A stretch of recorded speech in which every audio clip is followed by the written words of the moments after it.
Dear friends, there are pieces of news that seem simple at first, yet when we hear them, our hearts suddenly grow heavy. Last night, a 71-year-old man, someone's husband, father, and grandfather in a small, close-knit family, passed away in his sleep, without a single word of farewell, without any warning signs. Just the day before, he had still been sitting at the dining table, laughing happily with his children and grandchildren, still gently strolling around the house, still living normally, like he had for many years. And then, the next morning, he never woke up. The family was in shock. No one could understand what had happened. The doctor said it might have been his heart, or possibly a stroke, but no one knew for sure, because he had never suffered from any serious underlying conditions, never complained about his health. He simply, quietly left this life, while everyone else was still deep in sleep. But dear friends, was that death truly sudden? Or were there subtle signals, hidden causes that had been building up over time, ones that we, out of habit or carelessness, had overlooked? After the age of 70, our bodies are no longer what they once were. The cardiovascular system weakens. Metabolism slows down. Every small action, from dinner, a glass of water before bed, to the room's temperature or how we lie down, can become a deciding factor between life and death. What makes it dangerous is that these habits are so familiar. We perform them every night for years without a second thought, until something tragic happens. And that's why today's video was made, to sound an alarm, so that you and your loved ones can take a closer look at those bedtime routines, seemingly insignificant, yet potentially carrying serious risks to your health and life. We will share with you 4 evening habits that may seem harmless, but are extremely dangerous for people over the age of 70. These are things that, if understood and adjusted early, can improve sleep quality, reduce the risk of stroke, and protect the heart, now increasingly fragile with time. And please, don't look away from this video, because the final habit we'll talk about is one that most older adults still do every night without realizing, even though it can seriously affect their breathing and heart during sleep. So then, what is the first common mistake that many people don't even notice? Let's start with the first habit: eating your main meal too late in the evening. Dear friends, imagine a typical evening. The clock strikes close to 9. You've just finished watching the evening news, and suddenly feel a hollow in your stomach. So you head to the kitchen, reheat some rice, add a few slices of braised pork, a steaming bowl of soup, and pour yourself a cool glass of water to help it go down. You think to yourself, eating now before bed shouldn't be a problem. But what few people realize is that after the age of 70, our bodies no longer process food the way they did in our younger days. The stomach is weaker, the digestive system slower, and the liver and kidneys no longer function as smoothly as before. What seems like an innocent late-night meal becomes a burden for the body's organs. When you eat too late, especially a heavy meal, your body doesn't get the rest it needs. Instead of relaxing and recovering, the stomach is forced to keep working through the night. Digestive acids continue to be produced. The intestines stay active. The heart has to beat faster than normal to support digestion. And the nervous system, which should be in rest mode, is pulled into coordinating a silent but stressful night shift. And that's when the risks start creeping in. You might not notice it right away, but those sleepless nights, the bouts of rapid heartbeat, or waking up with a bloated, uncomfortable stomach, they may all stem from that one simple thing: eating dinner too late. Even more dangerous is that if you have a history of high blood pressure or diabetes, eating late at night can cause your blood sugar levels to fluctuate unpredictably while you sleep. This doesn't just disturb your rest, it also puts significant strain on your heart, increasing the risk of stroke or heart attack during the night, when the body isn't alert enough to respond. And let's not forget about acid reflux, a common issue among the elderly. When you lie down right after eating, the acid in your stomach can rise up into the esophagus, causing choking, coughing, and even difficulty breathing in the middle of the night. Over time, this doesn't just ruin the quality of your sleep, but also increases the risk of aspiration pneumonia, a serious condition in older adults. All of this shows us that the danger doesn't lie in the food itself, but in the timing of the meal. The good news is, just a small change can make a big difference. If possible, try to eat dinner earlier, ideally about 3 hours before bedtime. That way, your body has enough time to digest, reset, and ease into sleep with the lightness it needs. And if you do feel a little hungry late at night, you don't have to force yourself to suffer.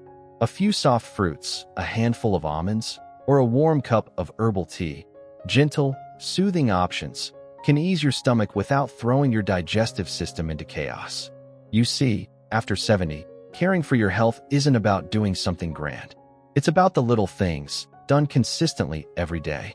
Eating on time, getting restful sleep, treating your body with a bit of kindness. That's the best way to protect your heart, safeguard your sleep, and extend the peaceful days you deserve.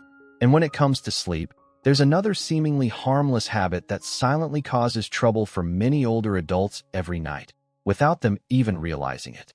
That is, drinking too much water before going to bed. Dear friends, have you ever had nights where your sleep was constantly interrupted, waking up 2 or 3 times just to go to the bathroom? You're sound asleep, and suddenly you're jolted awake, fumbling through the darkness, groggy and cold, worried you might trip. If you've ever experienced that, please know you're not alone. The truth is, many older adults go through this. And one of the most common causes stems from something that seems incredibly healthy: drinking water before bedtime. We all know that staying hydrated is important. But after 70, our bodies don't handle water the way they used to. The kidneys slow down, the bladder weakens, and our ability to hold urine for long periods just isn't what it once was. When you drink a large amount of water in the evening, your body simply doesn't have enough time to process and eliminate it before you go to bed. The result? In the middle of the night, your bladder calls out to be emptied, and your sleep gets broken again and again. But the real danger lies elsewhere. It's not just about broken sleep, it's about the risk of falling at night. Think about it. When you suddenly jump out of bed, especially while half asleep, your body hasn't had time to adjust. Your blood pressure can drop unexpectedly. And just one rushed step in the dark, one small slip in the bathroom, can lead to serious injury, a broken hip, a head injury. And for seniors, such accidents can have lasting consequences for the rest of their lives. That's not all. Waking up multiple times a night also disrupts your deep sleep cycles, preventing your brain from fully recharging. Over time, this impacts memory, weakens the immune system, leads to fatigue and even depression, and, according to many studies, increases the long-term risk of dementia. But that doesn't mean you have to go thirsty. All it takes is a simple adjustment in timing and how you drink water throughout the day. Try to drink more during the daytime, especially in the morning and early afternoon. After around 5 or 6 p.m., start gradually reducing your water intake. In the evening, if you feel thirsty, just take small sips, enough to moisten your throat, not a full glass like you might during the day. You should also pay attention to drinks with diuretic effects like tea, coffee, and fruit juices. They may seem light, but they actually force the kidneys to work harder, which can lead to more frequent nighttime urination. And don't forget, fruits, soups, and broths also contain water, so your body can still stay well hydrated without needing to drink more right before bed. Just one small change in your daily water schedule can help you sleep more soundly, wake up fewer times during the night, and, most importantly, avoid those unwanted late-night accidents. And speaking of sleep, there's another factor that quietly affects the quality of our rest every night: the temperature of the bedroom. You might not notice it, but even a room that's just slightly too warm can cause your body to work harder to regulate its temperature, forcing the heart to pump faster, making you sweat in your sleep, and silently increasing the risk of dehydration, heart issues, or even stroke during the night. Dear friends, the surprising thing is that many people unintentionally create such an environment every night, thinking that a warm room will help them sleep better. Especially as we age, it's common to turn the air conditioner up higher, pile on thick blankets, or wear extra layers to stay warm. It feels like self-care, but in reality, it may be quietly putting pressure on your heart and lungs all night long without you even realizing it. When the body sleeps in a room that's too hot, the heart must work harder to manage the excess heat. The circulatory system becomes strained, the heart beats faster to cool the body, at a time when it should be resting. Younger people have more flexible internal temperature regulation, so this usually isn't a big issue. But after 70, the body's ability to cool down and sweat is greatly reduced. In a hot environment, you're much more likely to become silently dehydrated during sleep without even knowing it. This mild dehydration causes the blood to thicken, and when blood thickens, the risk of blood clots increases. If a clot happens to travel to the heart or brain, the result could be a heart attack or a stroke, right in the middle of the night while you're still asleep. That's not all.